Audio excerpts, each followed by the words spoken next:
Yes. Fantasy fights. This is the part of the show I've been waiting for. Yeah.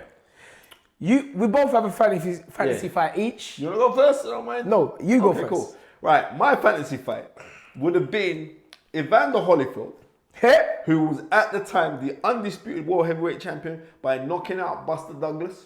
Serious. Right? Step back, bam. Yeah, it was a proper shot. You know what I mean? But I remember like Don King was saying, yeah, he just sat down and took the money and ran. But remember, Buster Douglas got $24 million for that fight. You know? Wow. $24 million, right? Wow. So he got rewarded for his Tyson, for his win over Mike Tyson, because he got something like 150 grand for that fight, you know? No way. Right, exactly, 150 grand. What a way to cash out, right? Versus the Mike Tyson of 1991, because they were due to fight November the 8th, and then Tyson popped his rib. Spit the lyrics. No, spit I'm the going to spit a little bit. November the 8th, 1990. Yeah, 1991. They should have fought each other, right? Oh yeah, I remember he got injured. And Mike Tyson got injured.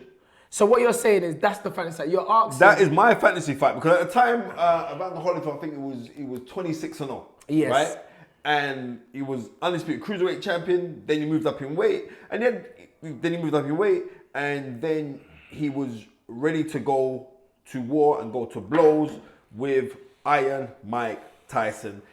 How would you have seen that fight go? Because at the time, Tyson was on a comeback, and he was on a tyrannical run, because Tyson, when he came back, he knocked out Henry Tillman. Yes. You know what I mean?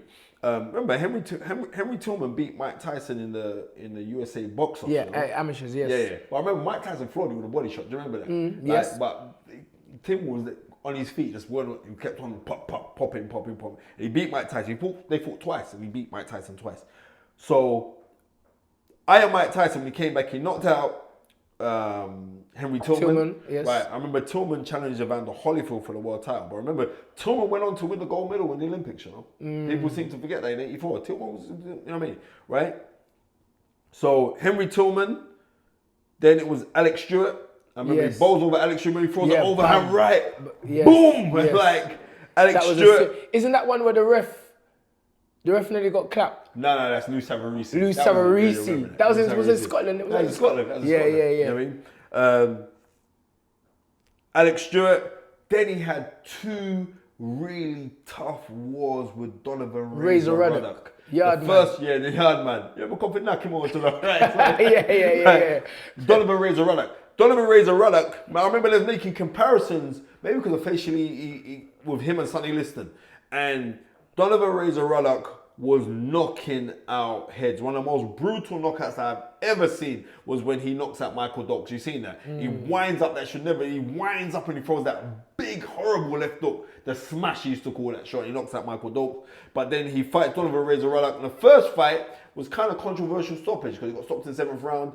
And there was a riot in the ring. Remember, Murad Muhammad was managing Donovan Razor Ruddock, and they kicked off in the ring because the fight got stopped, and they said the fight shouldn't be stopped. It was warming up that fight. But Tyson did have him on the go, and I think if the fight continued, then Tyson would have stopped him. But that fight, and then they fight 12 hard rounds. That fight was hard. That was a hard fight, man. I remember watching that fight there. That was a hard fight. So, and that fight should have happened. At that time, forget about the 96 win, the incredible win of Evander Holyfield over Tyson. But 1991, that Mike Tyson was 40 and 1. Yes. When he lost to Buster Douglas. Yes. Versus 26-0 Evander Holyfield. How do you call that fight? I'm just going to be real. Holyfield would have beat him. And why do you think that? Because Mike, by his own admissions, said his career was over before he lost to Buster Douglas. Because he was out doing all madness, drinking. He was not the athlete that he once was, because the people that cared about him, that loved him, were now not in his life. And I think that Evander at that time was listen, the guy was an awesome fighter, on the rise. And let's look at it. I hear that about, oh yeah, he just went there for the payday and everything. The way he knocked out Buster Douglas, you heard the clap. Yeah, Paul counter. Step back, voila. And he was just on a rise. He was a dangerous guy. And I don't think even I don't think Mike really wanted that fight.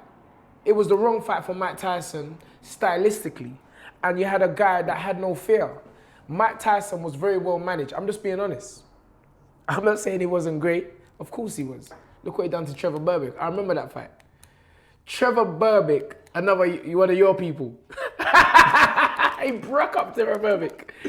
Now, fair play to Trevor Berbick though in that fight, because Trevor Berbick actually went to go and fight Mike Tyson. Yes, he did. He did. What was that? That was November. But that was November '86. But I remember, he come to fight. I remember Roger Mayweather saying to me, we were sitting down one day in the chair, and I said, "Who's the hardest puncher you've ever seen in boxing?" He said straight, Mike Tyson. He said that move. They hit the ball. That MF could hit like no one's business. That's what he said to me. I never forget that. Roger Mayweather told me that. But I just think that knowing Holyfield, a lot of people said he was on certain things. I don't even care about that. I don't even care about I don't that. care about that. That's what I'm trying to say. Because you can do certain things you want. That can't give you heart. It can't. Evander Holyfield's heart is bigger than the mountains. I'm telling you, his heart was ridiculous. And I just think that because of those attributes, we all know that Mike showed that when it got tough, he looked for a way out. And Evander Holyfield knew that in the first fight and the second fight. You know, they sparred together when they was on the amateur, and they had to cut the sparring. The sparring was so vicious. Yes. They said, like, done with this. And I remember at that time, Evander Holyfield was a light heavyweight. You know? Yes. They said, right, done the sparring, because Yes. it was that vicious. And if you look on Evander Holyfield's key attributes, because the thing about it is this, that fight got pulled because Tyson got injured, right? Yes. And then Tyson fought Burt Cooper, who was a Mike Tyson clone who was nowhere near as good as Mike Tyson, right? Nowhere near it. Right? It was nowhere near as good as Mike Tyson. But remember, he cold lamps Holyfield on the ropes, you know, where Holyfield was nearly gone, you know. Yes. Right? But I'm saying, I think on that one, I think like you was expecting this big, massive fight, you and Mike Tyson, Yes. right? To say who was the baddest man, because for ages they were talking about it. I remember when Holyfield was down at cruiserweight. Yes. Right? When he won the fight over an epic fight against cruiserweight Dwight. that time was 13 stone 8. Yeah, right? And it was an epic battle they had with Dwight Muhammad Quarry, right? That is the greatest cruiserweight fight you can ever watch. Ever. Right? Ever, right? And what was that? The Evander Holyfield was like 11 fights in going into that fight. That's ridiculous. Dwight Muhammad Quarry was the former WBC light heavyweight champion. Dwight Muhammad Quarry could fight, right? It was only like the G of Michael Spinks that dealt with him at that weight. Yes. Right? The guy could just fight. And also, Dwight Muhammad Quarry never know amateur fights, you know? That's serious. Madness, isn't it? Madness. Why say, well, I'm digressing, right? Yes. So, if we look at that Evander Holyfield versus the Mike Tyson of 91. I would have gone for Holyfield for this reason. Aha, so you agree with me? I'm agreeing with you. I'm agreeing with you for the simple fact of this. Mike Tyson, right throughout, don't get to this, Mike Tyson is great, and we all got gassed by the Tyson hysteria. The Tyson hysteria was nuts, because I know you used to have that side part in your head. Where you I did. Everyone had it. Everybody had that it. Right? Everyone had that Mike Tyson was your MTV Raps. Mike Tyson was, remember, we had this big push, which we got of rap music. Mike Tyson represented that era. Like, you go through of times where people are actually of their genre. You know what I mean? And like Muhammad Ali was like the blues, and Mike Tyson and like you go through like Sugar Ray Robinson. These guys, they represent a certain era. Yes. Mike Tyson was the 80s. He was the 80s and the 90s. When the 90s came, boom, and like he was Public Enemy. Okay. Straight. So Okay. I got Mike Tyson losing that fight, because one thing about Evander Holyfield, he could gut it out, and That's what he I'm was saying. a supremely tough man, and he could An athlete. box. And he was an athlete. He was He, an athlete. he brought in new training. I Yeah. think he was one of the first boxers I see using resistance bands. Yeah, all of them kind of things. Remember that? Yeah. Right. So anyway, I so got him winning that we fight. both got Holyfield. Yeah. My fantasy fight now. Go on. Prince Naseem Hamed versus Floyd Mayweather Jr. At super featherweight, right? at super featherweight. You know, both of them met each other in the lift before they even knew each other. Like, Yeah. before they even knew it, they walked into the lift in Vegas, and Floyd was in the lift, and Naseem Hamed was in the lift, and there was talk about it. Yes. And how I see that fight is this: Naseem Hamed was excellent, right? But at super featherweight, Pretty boy Floyd, not Money Mayweather. Yeah. Pretty boy Floyd was PB. pretty incredible.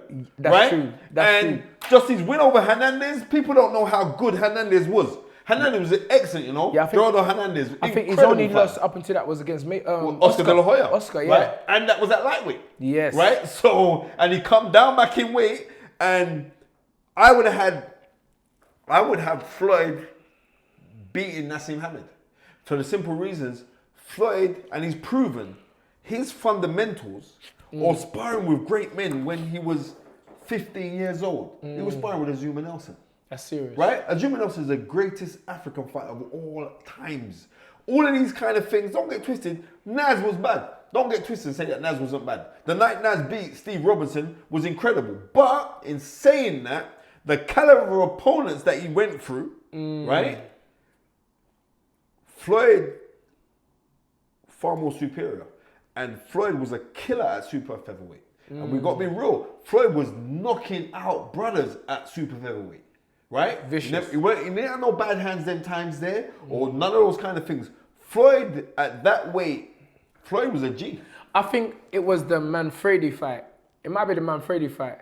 And Floyd said, you know, we're looking forward to taking on all challengers. You know, we got Prince Naseem Hamed. And Larry Merchant went, Prince Naseem ain't gonna fight you. Bro, so Floyd was the man. How do you think that would have You know what?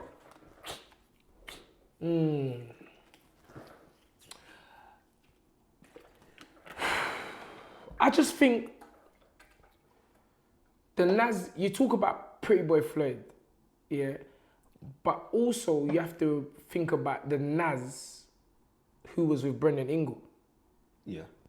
No, we're serious. The Naz that was with Brendan Ingle weren't the same Naz under Emmanuel Stewart. It weren't the same Naz. And Oscar Suarez. Remember, And Oscar Suarez. They used to swap Yeah. in between rounds with each other. That weren't the Naz. And I just think the Naz... I remember Frank Warren saying that night when he beat Steve Warrenson, it was one of the baddest man performances ever. That was an incredible performance. The footwork, the incredible speed. performance. Or was it... Maybe it wasn't Steve Robinson. Maybe it was another fight. But I remember Naz was great to watch when Brendan was in the corner. And I still don't think... Maybe because of the point you made, which was a very good point, the fundamentals. No. Fundamentals take you so far in the sport. I think Bernard Hopkins has proven that. Yeah, of course it has. You know, Floyd's fundamentals are ridiculous. yeah, Floyd is a serious fighter. Who knows? You can't really question Floyd's chin. So I don't know if Naz's power would have had any real effect on him. But you got to remember, Naz put over Kevin Kelly. Remember, Kevin Kelly was around Naz's weight. Them two never fought. Kevin Kelly was smart. He just started commentating and boosted up Floyd. He didn't want to fight Floyd. But Kevin Kelly was still a good fighter. He was coming to the end when he fought Naz. That was an incredible fight. But look at that. What December 19th, 1997. Come on. Knowledge. Madison Square Garden. The knowledge. Don't muck around. Come on. So, the reason why it's a fantasy fight for me, because, I mean, listen, Floyd would just laugh at me if I said Naz. You understand? Just because of what he's done, retired undefeated, going down as one of the best to ever do it. But Naz, for me, was a special talent when he was with Ingle and the people that he was with around when he grew up. Could he beat Floyd Mayweather? I'm not too sure. I just think that Floyd had it all. Floyd had it all. And Naz, certain technical things where he didn't learn because of his Ferocious punching power. And his unique style. That could have made it awkward for Floyd. We don't know. We know when... What fight was it? Maidana. Just because of the awkwardness, the untraditional... That was Money Mayweather. That's true. Right, that's not Floyd, this young, gregarious speedster. His hands, I love Naz. I grew up, Naz, wow, he's my guy. But, I'm sorry, man. Especially at that weight. Because I remember, like, Naz went up with certain man, like Cesar Soto, right? Cesar, I remember that fight. Right, couldn't knock him out. Wayne remember that fight. McCulloch, Harold Wing Yes. time, couldn't knock him out, right? So at the time, What and would then Floyd have done studiously, what would Floyd have done to Wayne McCulloch? no, forget that one. Don't even talk about it. I'm just being real. Wayne, I like Wayne a lot, but I'm just saying. So all of these and the styles do make fights, right? Yes. But I'm saying I could not see Naseem Hamed, even the best polished Naseem Hamed, doing much with the power puncher, because Floyd was a power puncher, Yes. and he was ridiculously fast. Well, that's why it's a fantasy fight. So I'm going Floyd. I don't know who you're going. Who are you going again? I ain't going with no one. You ain't going with no It's a one? fantasy Right, fight. right, It ain't happening. It's not happening. But you can go for Holyfield though, yeah? Versus Tyson. Yeah, but when they fought twice, Alright, cool. they did fight twice, so it's not that far fetched to give an opinion on it. But Floyd against Nas, brilliant fantasy fight. And yeah, we come to another closure of No, don't stop. I wanna go. The Fight Is Right. Dream it, Believe it. become it. Now, always an honor. Remember, like, subscribe. Yes. You know what I mean? And also comment. You know what I mean? Yes. Because we're getting very, really good numbers, and I'm grateful for the numbers. But make comments. And I love debating boxing. Peace, two fingers. We're out. We're out. Remember to like, comment, and subscribe to the Stamina for Sale YouTube channel.